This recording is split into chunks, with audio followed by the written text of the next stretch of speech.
네, 그럼 두 번째 챕터로 넘어가겠습니다.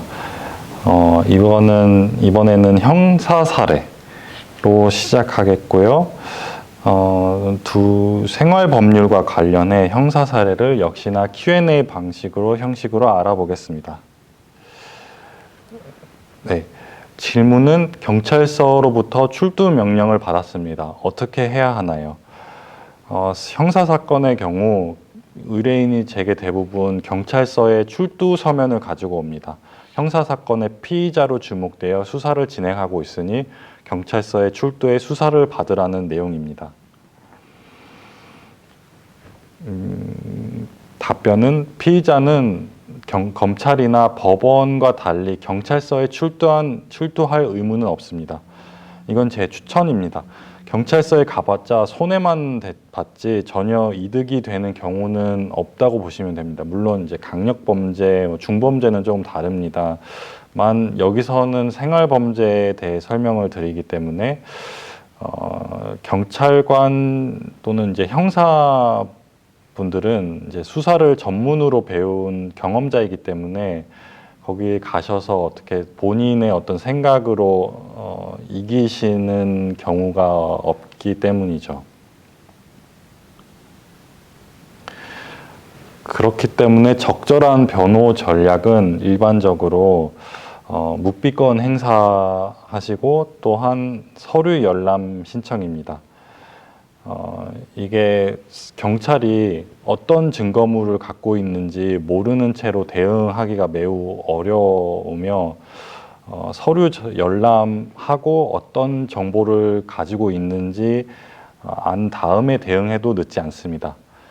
최근에 법이 바뀌어서 변호사를 통하지 않아도 피의자가 직접 서류 열람을 신청할 수 있게 되었습니다.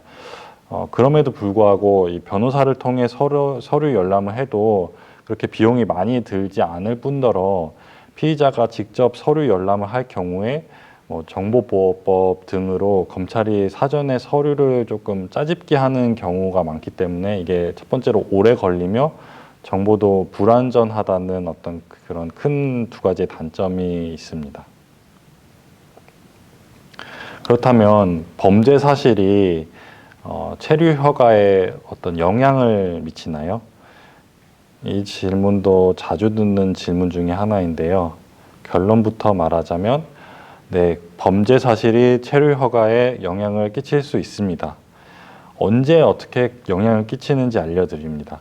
아까 형사 사건을 이어 설명드리자면 경찰이 수사를 어느 정도 끝낸 후 수사 자료를 검찰에 이제 건네게 되어 있어요.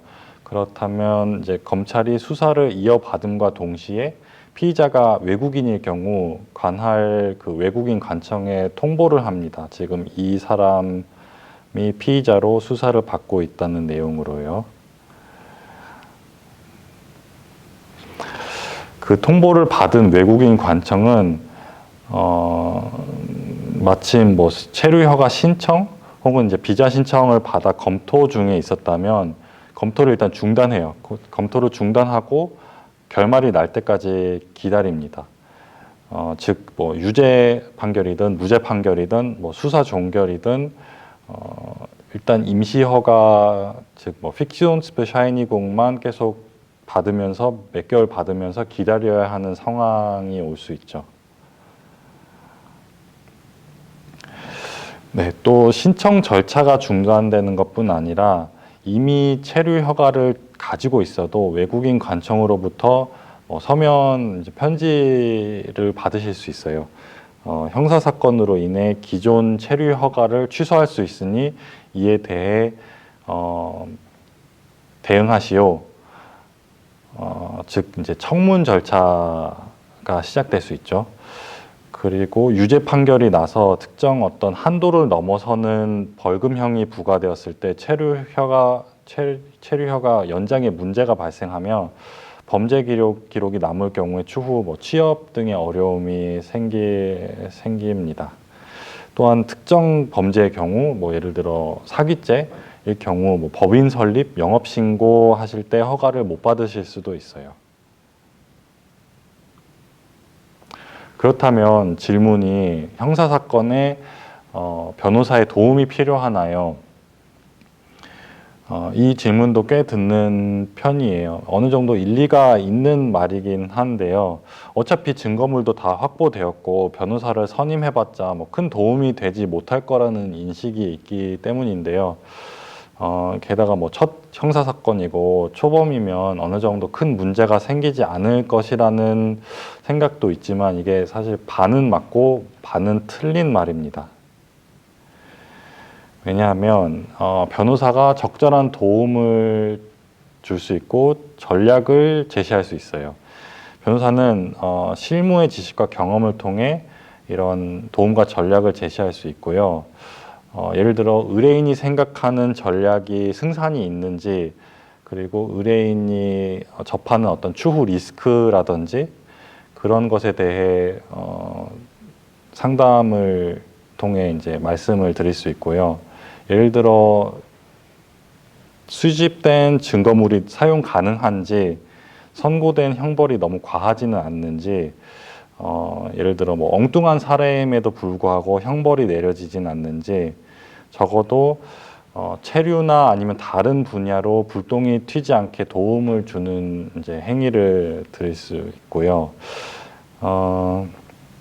예를 들어 뭐 음주 사건, 뭐 예를 들어 음주 사건에 피의자가 운전했다는 증거가 확실하게 확보되지 않았을 경우에도 형벌이 내려지는 경우가 있어요. 그렇게 될 경우 변호사의 도움 없이 뭐 재판까지 허용하는 경우가 많고요. 결국 벌금형 외에도 면허증 반납, 그리고 몇 개월의 재신청 불가, 더하기 면허 신청, 재신청 시 시험 요구까지 받으실 수 있는데요.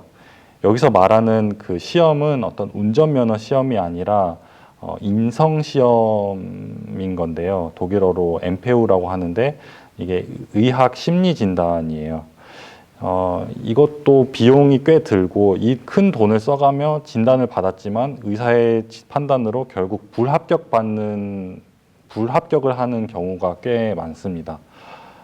사실 이게 독일 현지인들도 이 인성 시험을 통과하기 위해 학원까지 다니는 상황인데 학원 비용, 뭐 진단 비용, 면허 재신청 비용은 이게 몇천 유로가 나올 수 있고요. 뭐 100%인 것은 아니지만 애초에 증거 불충분으로 재판을 유리하게 이끌어갔다면 이 추후에 몇천 유로의 추가 부담이 들지는 않았을 겁니다.